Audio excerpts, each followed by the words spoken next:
तेजस्विनावधीतमस्तु मा विद्विषावहैः। Om Shanti Shanti Shanti.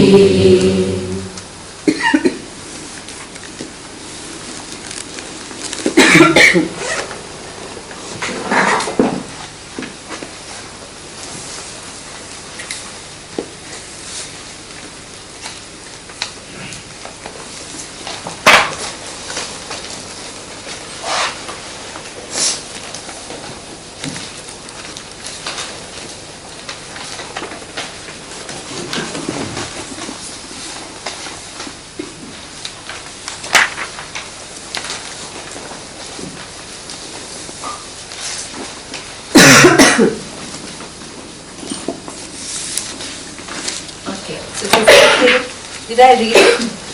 Upadhi, Vilayat, Vishnu, Nirvishesham, Vishet Munihi, Jale Jalam, Viyat Yomni, Tejaha Tejasi Vayat. I think I read it. 54, Dida, 54. No, just No, 53rd we didn't do. No, we didn't do. No, I just introduced it. I didn't do it. No, I didn't do it. Because I know I didn't do it because this is something which is we need to make a distinction between Jivan Muktaha and Videha. So, all this is so well explained in the Shastra. So I do it because I asked. Yeah, for please. penny, you know. So this is also, today he is the leader. Did you book the table? So they said we don't need it. Okay. They need quiet. Quiet, no? Yeah, December is not off season.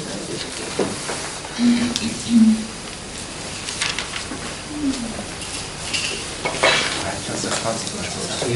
Sorry? Actually, as a consequence. Nice plan, but then he has the other side. Sorry? Good plan, but then the other side doesn't raise raise. Yeah.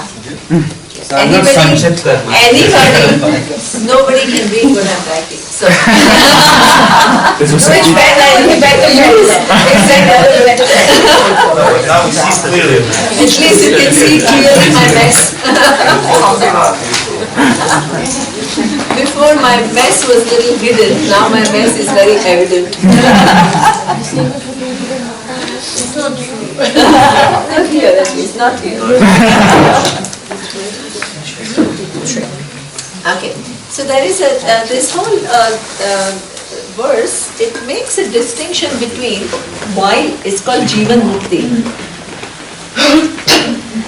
The minute that knowledge takes place, you're free because you're you no longer identify with body, mind, sense complex as your reality. That doesn't mean it disappears, and it doesn't mean that you kind of create a physical distance. You only understand the relationship, the subject relationship. Okay, and Videha. This is after the body drops. Now, a very beautiful word is used and which is very commonly used, right? Now he is not talking about Sachidananda, it says what? Vishnu. So what does it mean? The person merges with Ishvara, right? Now, before and after we have to understand. This is very, very important. Otherwise what happens is all kinds of projections happen on the wise person. So that means ultimately it is true that the wise person has now solved the puzzle. So the wise person clearly knows that I and Ishvara are one. At what level we are one? At the level of final reality, which is Brahman. So here, this is very, very critical. This is where many people make a mistake in understanding Advaita Vedanta. So what happens is, now there is a form. What is that form? Your body and mind. This form, as Swamiji was saying, by definition, by design, it is what we call Alpavit. Means it has limited knowledge. You don't know all the physics, you don't know all the math, you don't know all economics, there is never going to be a time you'll know all the languages, right? So mind is an instrument, it's a very, very powerful instrument. It can solve very complex problems, but by definition it is limited in knowledge. And it is limited in power. Alpavit and Alpa Shaktiman. No matter what you do, the whole sometimes spirituality is sold with, people producing some watches or people producing, so that's a little bit out of the normal range. So it attracts people, but the same people who are doing these kind of things, they themselves die. They themselves cannot stop tsunamis. You understand? So that little intervention you do and people feel so impressed, but you still remain what we call Alpa Shaktiman. Your powers are limited. Even if they are a little bit more than the normal range, they are still very limited. So this is what we call limited power. This is a human being. This is the upadhi, this body and mind. It's programmed to be like this. Limited power. What did we understand Ishvara to be? Limitless. All knowledge. What? Sarvavit. Excellent. Sarvavit and Sarvashaktiman. That means there is no finite knowledge. It is all knowledge.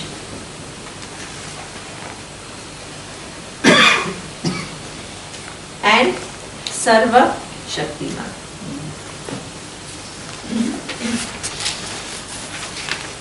All power. So now when you say that the person while living has become one with Ishvara, what do we mean? Do we mean that this Alpavit, that person with limited knowledge has become all knowledge? No. Wonderful. Who said no? Who said no? Very good. Excellent. It's not possible. Do you understand? Why is it not possible? Ishvara is so much more, and we are only this. Excellent. So please don't think that this person, one with Ishvara means what? We need to understand, right? This will not change. Can this change? Can you have limitless power at any time?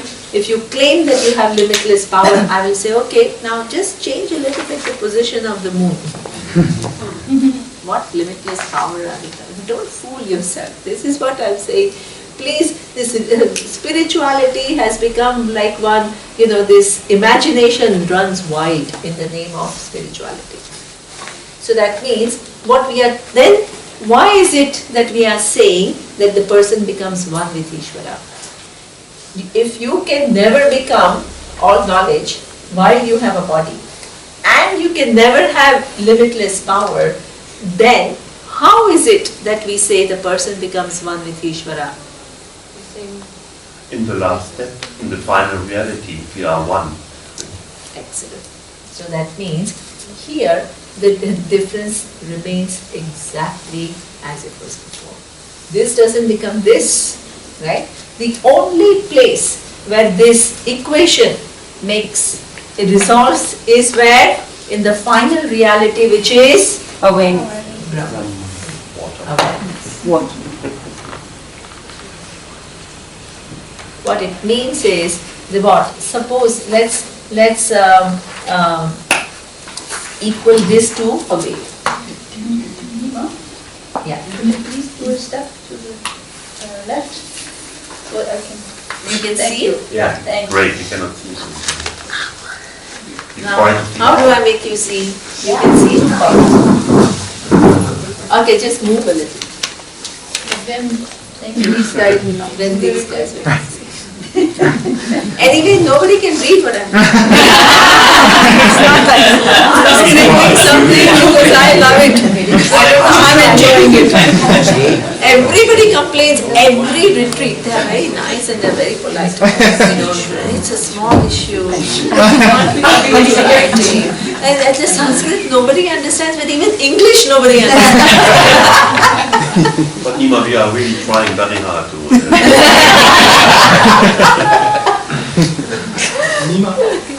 can we try to understand this in the terms of waves and ocean, that Go ahead, the tell me. ocean being Ishvara, water being Brahman, and the waves being the person, but so one merges with Ishvara, but one never becomes Ishvara. Excellent. Superb. He's figured it out. Wonderful. Great. So, sir, okay, doesn't matter. Okay, perfect. You've solved it. Okay. So that means there is a wave here. Nobody is trying to fool. The wave doesn't become the ocean. Ocean still remains the ocean. Right? But till the time that the knowledge was not available, the wave was only living as wave as its final reality.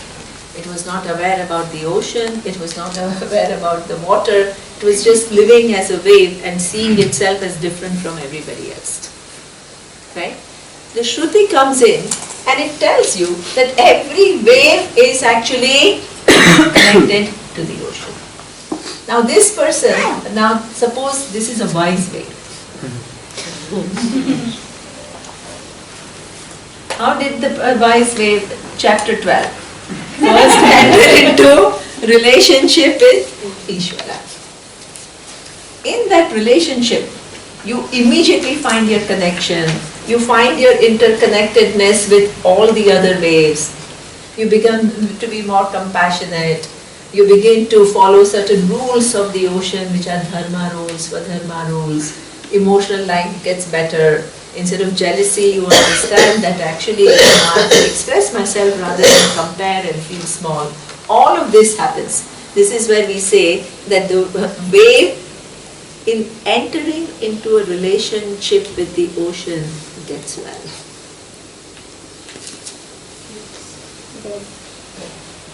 Gets well means attitudes improve, participation improves, the resilience to kind of face situations, it becomes much better.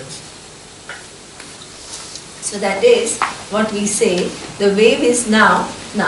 What happens is, now the wave, which is in this case Ishvara, shows the final reality to this wave. Because now the wave is well connected to the ocean. Ocean shows the final reality. Hey, now that you are so connected and aligned to me, I will show you that my nature is also your nature. At what level are we talking about? We are talking at the level of water. In this case, we are talking about at the level of water.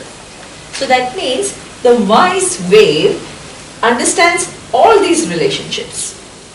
There is a form, there is one entity which connects, from which all the forms have come, and they connect all the forms, and also understands that the final reality of this the entity, which is Ishvara, is also, which is water in this case, is also my reality.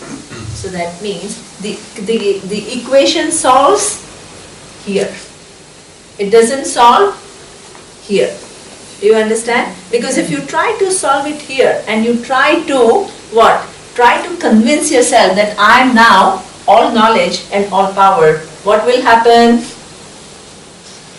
People will take you to mental hospital because you said I am Ishvara. Now what Ishvara? You can't, you have to take a flight now or not? Ishvara is what? All knowledge and all power is pervading everywhere, doesn't need to take flight to go to Delhi or to go to Bombay or wherever. You understand? So that means this level difference remains while you have a body. The only thing that makes you a wise person is that you understand both of these are appearances on one reality. And this reality is the final truth. So that means what in technical terms it means upadhitaha bheda. This form difference, this is limited form, this is total. It is not form. I didn't say total form. I'm very careful. This is limited form, this is the total, in which all the forms exist. all the forms are sustained and all the forms go back. So that means this remains what is, because of this alignment, Ishvara has shown this reality. So that means the wise person equally understands, in a sense, both are water. Now, what does it mean? It means that the wise person doesn't forget this relationship. This is also there. This is why Adi Shankaracharya, on one hand, can make you see everything is Brahman, but at the same time can remain a devotee. Saundarya Lahiri. He was such a Buddha. He was such a bhakta, you cannot imagine. And there is a temple in South India called Mukambika. So Mukambika temple is a place where they say that he went and he meditated and he prayed to this Devi for a long time. So people ask that if everything is one, why is he praying? Is it not creating duality? It is not creating duality. Forms don't create duality. Different relationship between the form and the cause don't create duality, if you understand the proper relationships. So that means the wise person doesn't mean only operates from here. The wise person is what? Also is here and here. This is why the wise person's conduct is totally aligned to Ishvara's order. The person is dharmic. The person has taken care of emotions. The person has good image. The person feels connected. The person is compassionate. This is all, where has it come from? Entering into relationship with Ishvara. Even after the knowledge takes place. What? The person still can understand this. Just as one form is different from the other, each form is connected to the total. That doesn't change.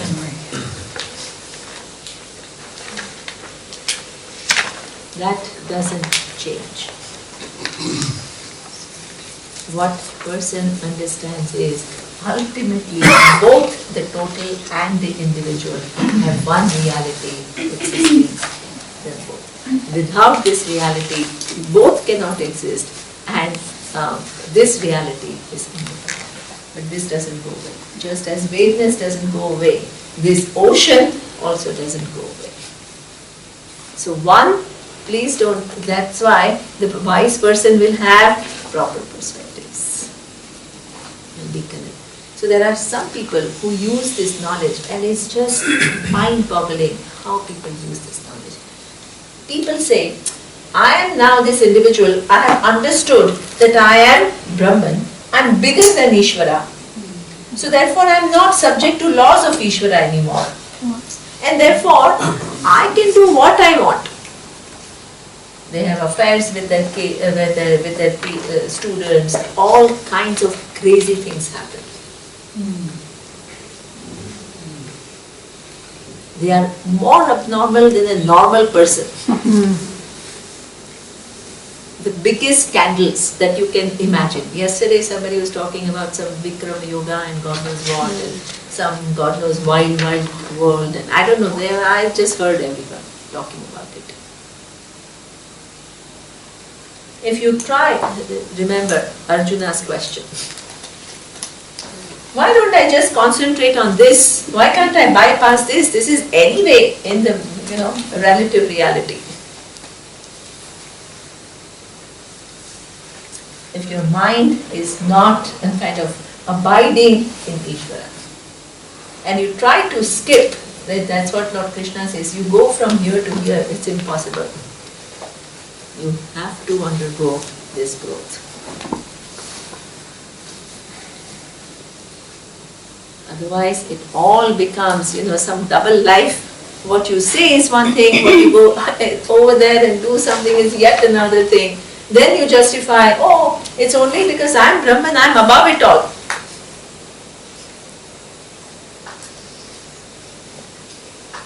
So this is why this relationship remains for a wise person. And this is why the person can still pray. a wave can still, does that relationship go away? No. In fact, it's because of the ocean that the wave knows that I am. That relationship will become even. There is one verse in which Lord Krishna tells Arjuna what he talks about different kinds of bhaktas. And finally he ends by saying that Gnani is the bhakta. Gnani means the one who has knowledge, is my biggest bhakta. Why is my biggest bhakta? Because I and Gnani are one. He is very dear to me. Why? Because we are one. There is no division. So that means this wave never loses sight of ocean. It's because of this grace that the Buddhi has come to this water. So either from depends. You can say, yes, I'm the water, but this relationship doesn't go away. This is what we call while you live. Okay? After the body goes, what happens to this wave? There is no future karma to give it another form of a wave. What's written there? Where? Ah, I'm so Videha Mukti. Videha Mukti means after the prarabdha is over and you have left your body. I mean, not you. I mean, the body is dropped. The body is gone. That time, what happens is that there is no more karma to take yet another form of a wave. That time, this verse is describing what, just as what the pot space enters into what the overall space. There is no longer any distance. When So the that pot means is broken. when the pot is broken, then how the pot space enters into Mahakasha. Mahakasha means there is no longer any individuality there. At that time, there is no more an individual. All that remains is Ishvara and Brahman. So that means even though ultimately it is Ishvara and Brahman, there is nothing else, we all come connected to one form. So we live our life only with relation to one form, one body. I have to go through my backaches, I have to go through my falls, I have to go through my emotional whatever. So even though this is the truth, this is how it is. Everything is nothing but Ishvara and Ishvara's nature is Brahman. The way we experience our life is through only one given body and mind. So after the knowledge that one given body and mind keeps coming and experiences the world through this is no longer there for the wise person. So what remains is only Ishvara and Brahman. So that means moksha does not mean extinction. It doesn't mean you disappear. You are that truth which never disappears. Who are you? Brahman. So please don't think about moksha as extinction. Nobody wants to be extinct.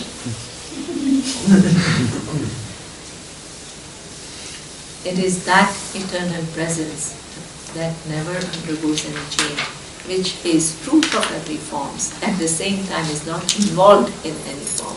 So that means you don't have to experience life through one form. That is called moksha. So what remains? Ishvara and Brahman. That is what we call moksha.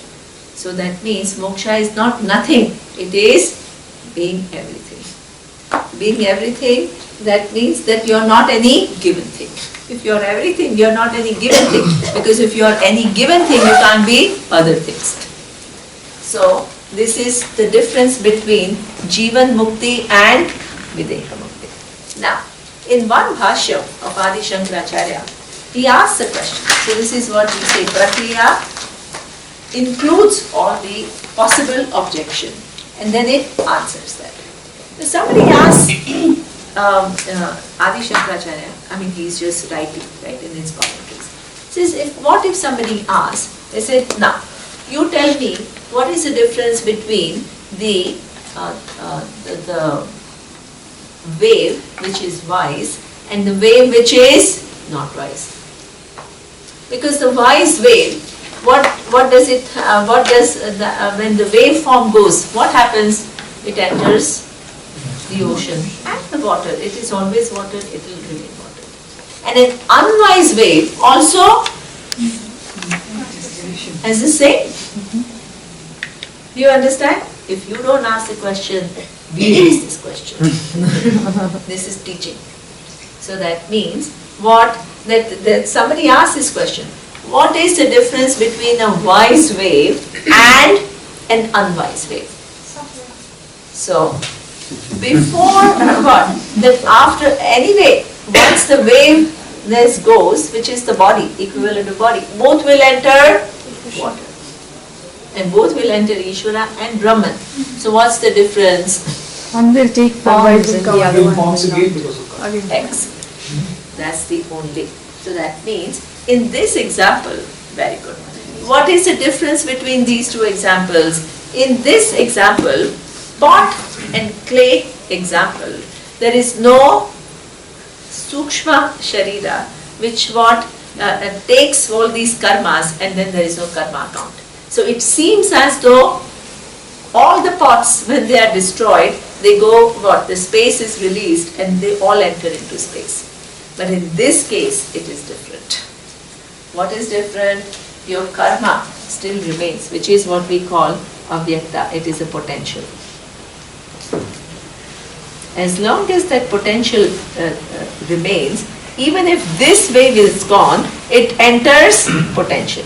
And it takes yet another form as a wave. Depending on what size wave, which context it is born, what parentage, what nationality, what gender, all of this is depending upon karma.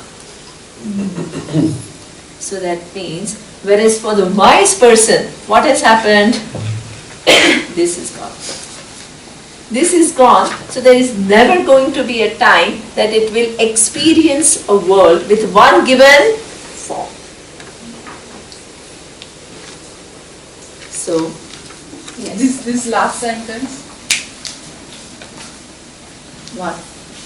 they will experience the world in They will not experience the world as a given form anymore, right? Okay? So this is the difference between what we call Jivan Mukti. While you are living, there is a wave, ocean and water. All three are there, but they have a certain order of reality. All that is understood. That doesn't go away. After the body is dropped, then what? The form is gone once and for all. Why? Because the causes for this form, which is karma, that is gone. So what remains is only Ishvara and Brahman. Even for everybody else, there is only Ishvara and Brahman. But because they have avidya, what happens? That they have to experience this Ishvara and a Brahman through one given form and still live as a small individual. Okay? Yes. So the common thing between, let's say, two unwise waves that are manifested one after the other thing, it's only the causal body, right? The subtle body goes. Absolutely. So then why do we, and in terms of, there's no causal body will not know the different ways that has been manifested into. So there's no relationship between one wave and the other. Only the causal body, which is anyway.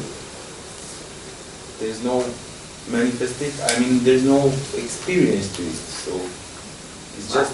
No, the causal body goes on manifesting as different bodies. It doesn't remember, this is what I told you, it doesn't remember the past life, but what is the connecting link? This life, what I go through, is dependent upon what I have done, not what somebody else has done. That is the connecting link. Okay? So I have my unique body, I have my unique experiences, I have my unique life story. That is what we call your uniqueness. And that what is the connecting, that is your karma.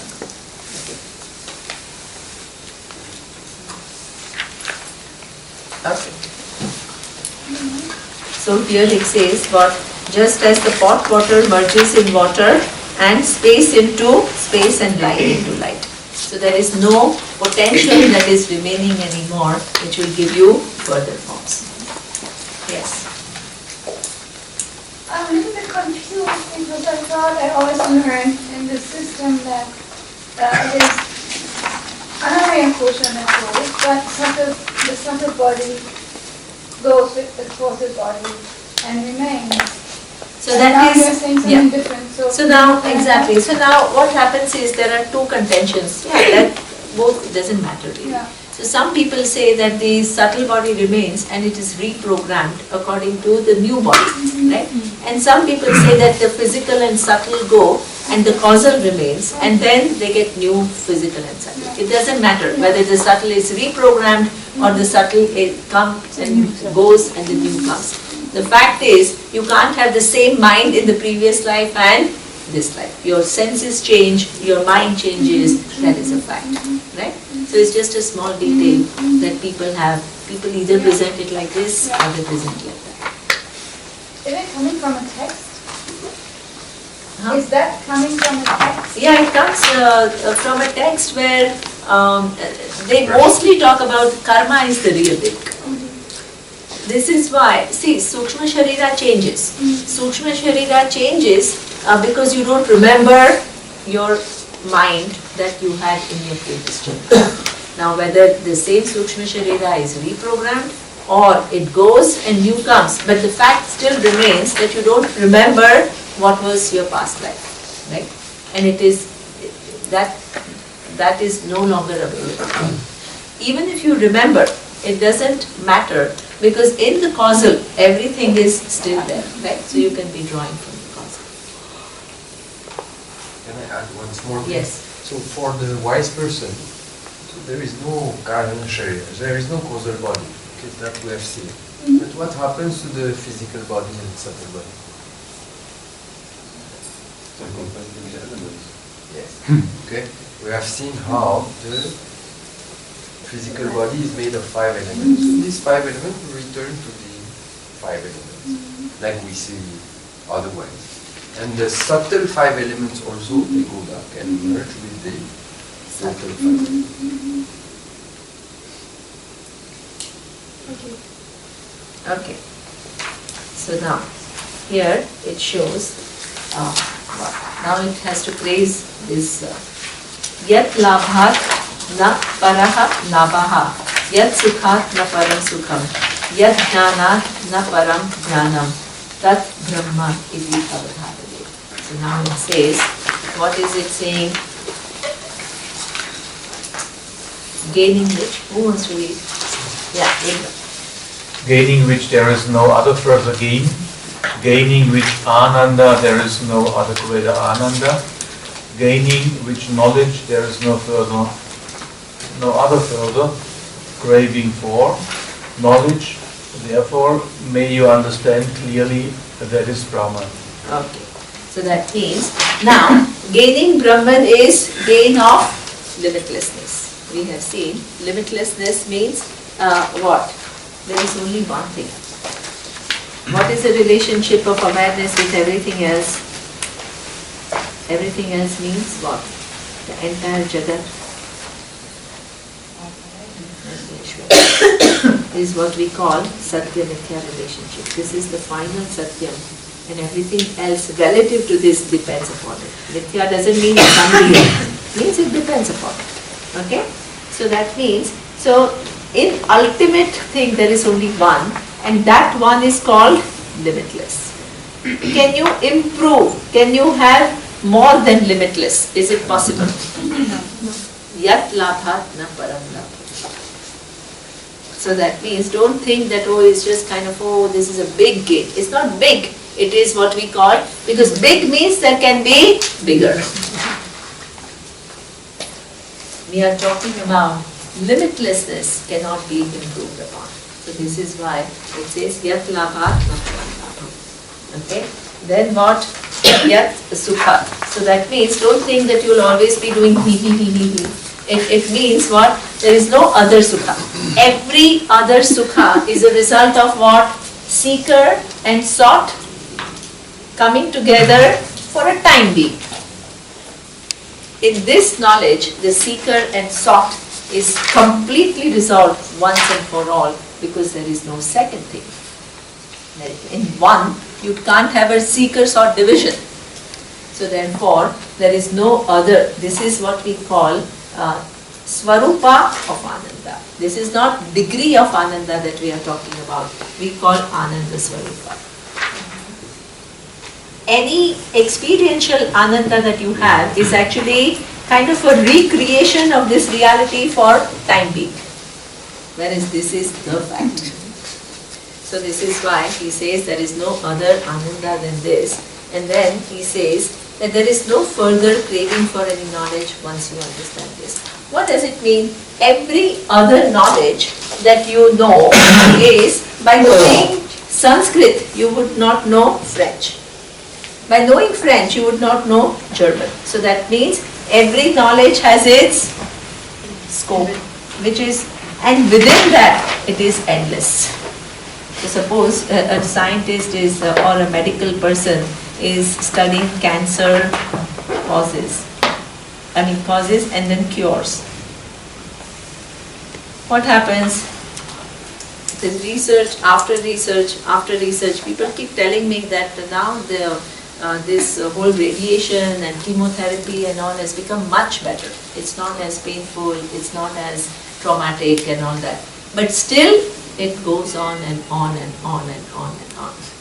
There is never a time that you can totally cure, so many things which are, So that means any knowledge that suppose you want to, I ask you one more question, you still don't know. And this is something that scientists, suppose you say, quarks, what is the truth, what is the building block of a quark? Research. Big labs trying to break the particle at a high speed, trying to find out. Suppose they find something, then again, how did this come about? Endless. So that means there is, so for longest time we thought about the classical physics. What was it saying? Time and space is absolute. Albert Einstein changed the paradigm. What paradigm? The time and space itself is relative. So what? That whole classical physics and the basis itself was what? No longer valid anymore. So that means in this knowledge, there is no first. By knowing one, you can't know the other. And in knowing even any one given thing, there is no finality. That's why you can go on and on and on. So, but in this knowledge, it's not a knowledge of a part, it is a knowledge of the whole. In this knowledge, what? There is no incompletion. Incompletion doesn't mean, please again, so you are still alphabet. Don't you start imagining. You are still alphabet. So a wise person will not know French and German and Sanskrit and Hindi and Marathi and Tamil, not at all. This will remain this, but the whole, the world and the universe as whole, that mystery is solved. And once it is solved, can you say, what if it is incomplete?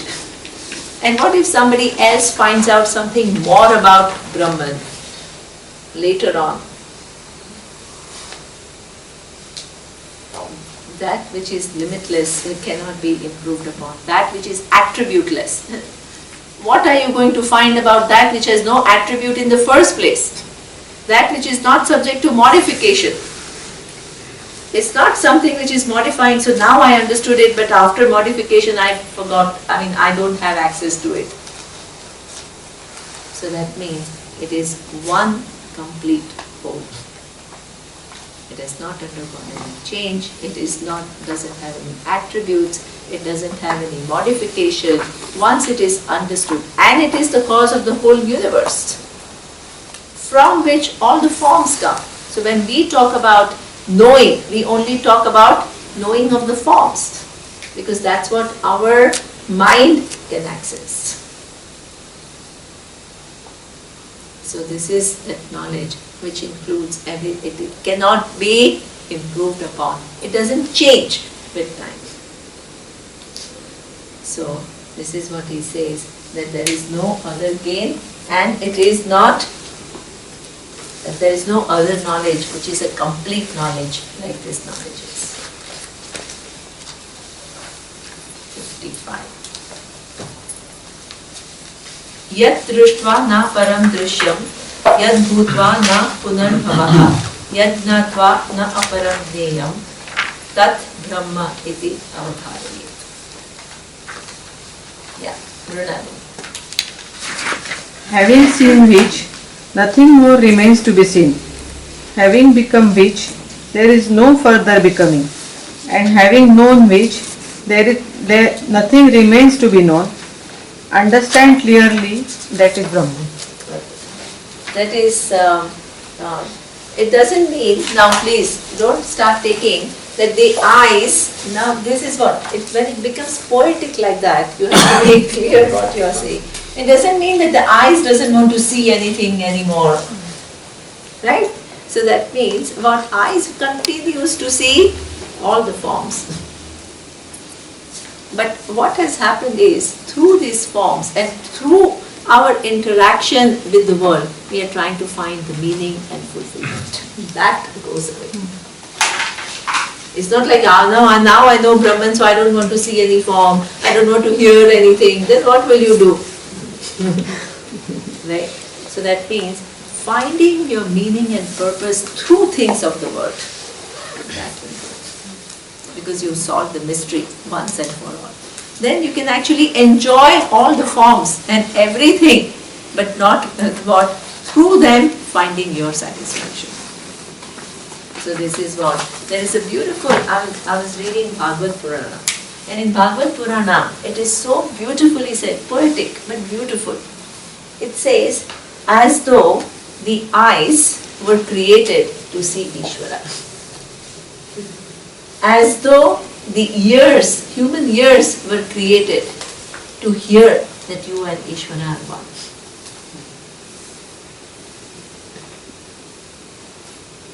As though the mind was created to understand that you and the cause are one. And until that happens, no human will be satisfied. Because it has not yet used the senses for what they are meant to be used. They haven't still used the mind to use it for what it is meant to be used. Till then, the journey is not over. I was so touched by that. Everything else is irrelevant. Excuse me, In Lena. some ways. That was profound. Can you please repeat that? Yeah. Let's say Can the you eyes please? of the peacock feather. So, that was profound, right? It was, when I read it, I was so moved. I was so moved. I said, my God, it is so true, right? Now with this knowledge, if we read Ramayana, that will be totally different. Totally different. So, it says, as though the eyes are created to what? See Ishvara. As though the ears are created to hear what? That you and Ishvara are one. The mind is created to understand that what? There is only one reality, which is the truth of me and Ishvara. Until you have used your senses like that, you have wasted away these senses and the mind. Thank you. Everything else you have done is good. It's not good, but it has not yet reached the destination. So, this is what it says. Okay, 56. Tidyak Urdhvam Adaha Purnaha Sachidanandam Advayam Akhandam Nityam Ekam Tat Brahma Iti Avadharana. So this is the last verse on the piece of today. Who wants to read the translation? Namika.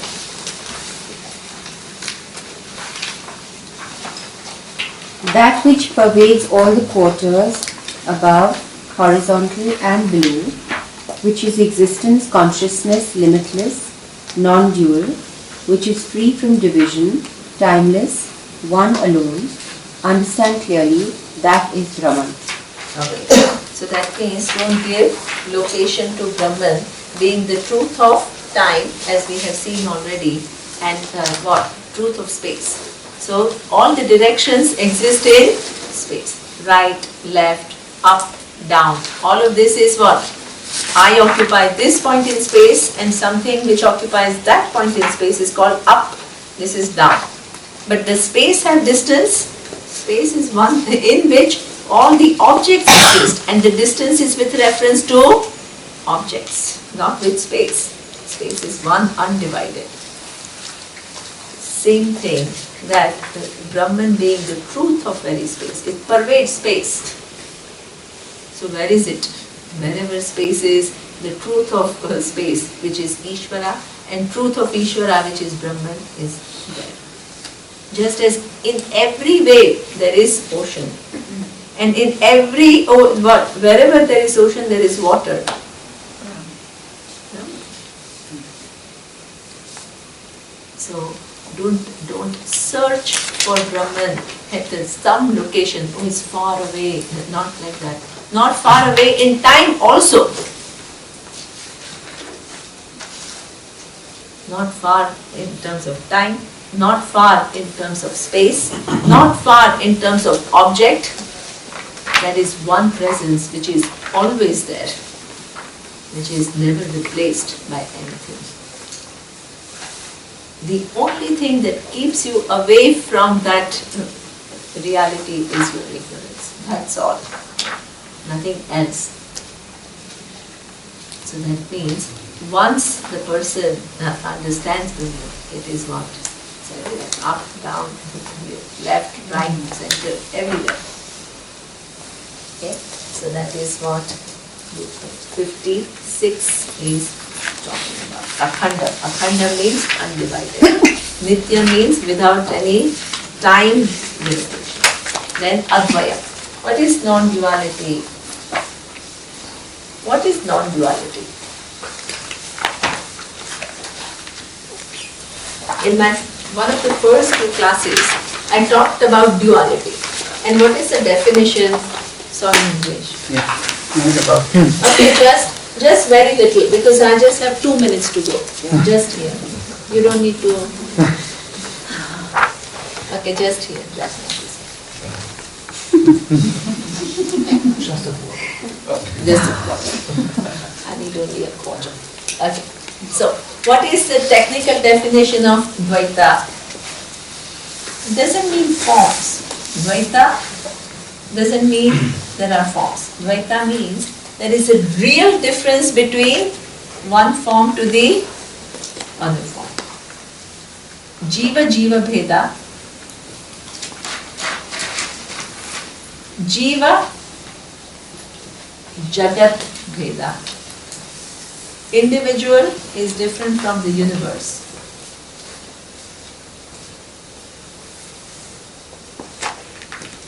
And Jiva Ishvara Bheda.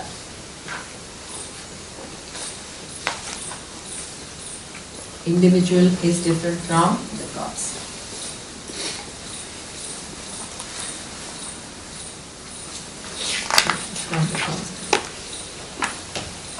So this is called Dvaita.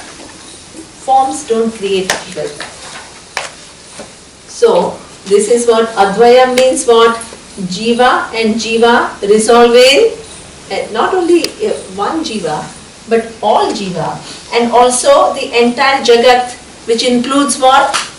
Time, space and all the objects, sentient and insentient, in the past, in the present, in the future, through cycles of creation.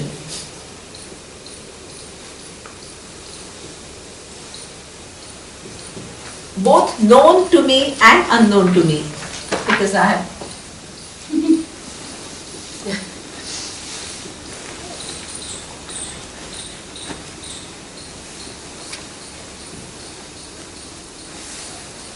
they all dissolve in Ishvara. All knowledge and all power. But I'm speaking as I'm writing. Why do you want to look here? Why don't you want to listen to me? I'm speaking as I'm writing. Same in Vedic chanting is they want to see. Okay, so what? The entire universe, which includes time, space, and objects. What kind of objects? Sentient objects and insentient objects. When do they exist? Of the past, present, and future. But even when the time is resolved, they remain as potential through cycles of creation. Both known to me and unknown to me. This is called Jagat.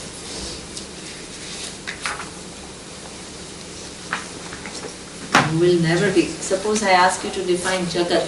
How will you define Jagat? If you start naming things, what percentage of things you can name? Tell me. Even the scientists tell you that they know only 10% of the universe and they know so much more than us. This is the definition of Jagat. You can't go wrong with this definition. Yeah, this Vedic culture, the precision. I'm so happy some of you caught this whole thing of need for precision.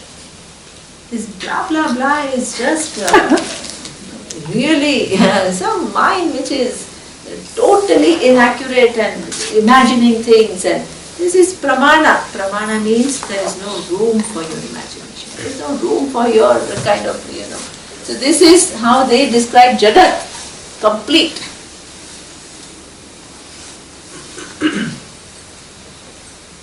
Then what? It all resolves in Sarvajna, Ishvara, which survives the knowledge and power which manifests the whole Jagat. It also survives cycle of creation. It remains in the potential in form of Maya. The entire universe, the Jiva resolves in Jagat. Jagat resolves in Ishvara. And Ishvara's truth is Brahman. Wherever there is Ishvara, there is Brahman and his truth. Where Jagat is, there is Ishvara and Ishvara's truth is there. Where Jiva is, there is Jagat, there is Ishvara and Ishvara's truth. Advaita. Arranged in a given sequence. What kind of sequence? What? One precedes the other, right? Cause and effect. Finally you come to causeless cause. So this is what the wise person, and this is called Advaita. Person understands. Okay, I'll finish my 56. I'm fine. Tomorrow. 1:30. Maybe there is no satsang. While walking. Okay, so while walking. Only a little one. Yeah, For the translation of the verse 55. There is no further becoming. Yeah. So that means there is no, you don't take any further births. Yeah. Yeah. There is no, you don't take any further births. I understood there is no further becoming. No, sorry. Having become rich. This verse, I mean. It looks like that I have to become something. Yeah, so that we know that it is something. How to translate in another way? Yeah, having understood or having, see, becoming doesn't mean you become, but you understand that you are Brahman. So it's better to say. Gain is the same. Yeah, gain is the same. But the word in Sanskrit is lapua, is gain. then you need a teacher to explain to you that gain is not a real gain, becoming is not a real becoming. Right? Retain the word, but Universe is a collection of all forms, time and space. I think that's how. Yeah, so this is what I said. So universe is collection of all forms, time and space. But what I have done is, what is this object, right? That itself I have further defined. It includes sentient objects and insentient objects. It includes objects that exist in past, present and future, and through cycles of creation. Even if they become unmanifested, again they manifest again, and both known to me and unknown to me. So this is a further kind of zooming in on the nature of objects. Right?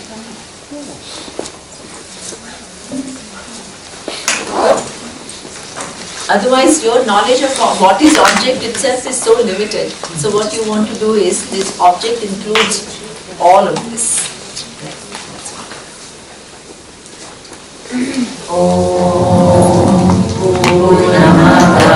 Purnamidam Purnat Purnamudachyate Purnasya Purnamadaya Purnamevavashishyate. Om Shanti Shanti Shanti.